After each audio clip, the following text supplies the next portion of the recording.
Hello guys, back to my channel. চলে এলাম নতুন একটা ভিডিও নিয়ে। তো আজকে করব বড়ার তরকারি। এখানে আমি কড়াই বসাচ্ছি। কড়াইতে দিয়ে দিলাম তেজপাতা ফোড়ন আর গোটা জিরে ফোড়ন। তো কড়াইটা বসিয়েছি, এর মধ্যে দিয়ে দেবো এবার আমি আলুটা আমি ভেজে নেব।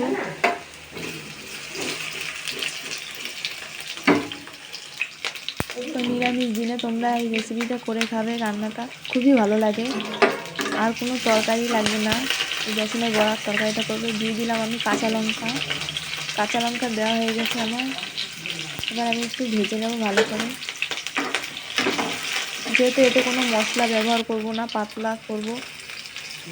একদিকে তো বেসনের বড়ার তরকারি, আর একদিকে শীতকাল, বেশি মশলা দেবো না এর জন্য। এবার দিয়ে দিলাম আমি হলুদ,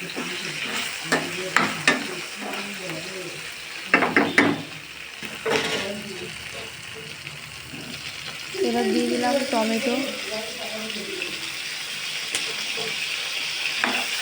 এবার আমি ভালো করে কষিয়ে নেব এই তরকারিটা। আদা কুচি দিয়ে দিলাম।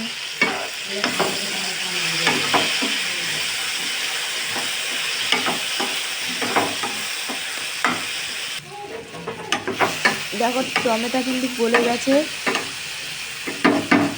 আলুটাও ভালো করে ভাজা হয়ে গেছে, মশলাটাও সুন্দর কষানো হয়ে গেছে। এবার এর মধ্যে আমি জল দিয়ে দেবো।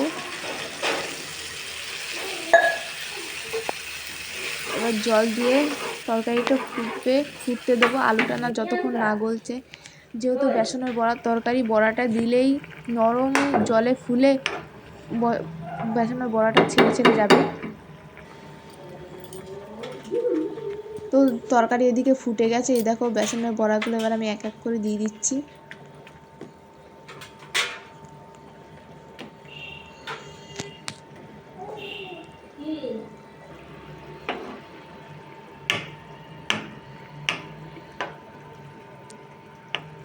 আলুটা কিন্তু এখনো গলেনি, এই বড়াটা ফুটতে ফুটতে আলুটা গলে যাবে।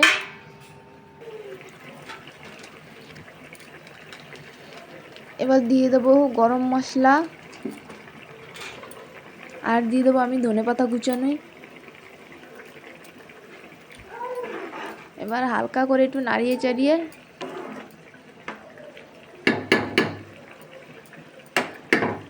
আমি গ্যাসটা বন্ধ করে দেবো। তরকারিটা কিন্তু আমার হয়ে গেছে। তো ভিডিওটা কেমন লাগলো কমেন্ট করে জানাবে, ভালো লাগলে লাইক সাবস্ক্রাইব করে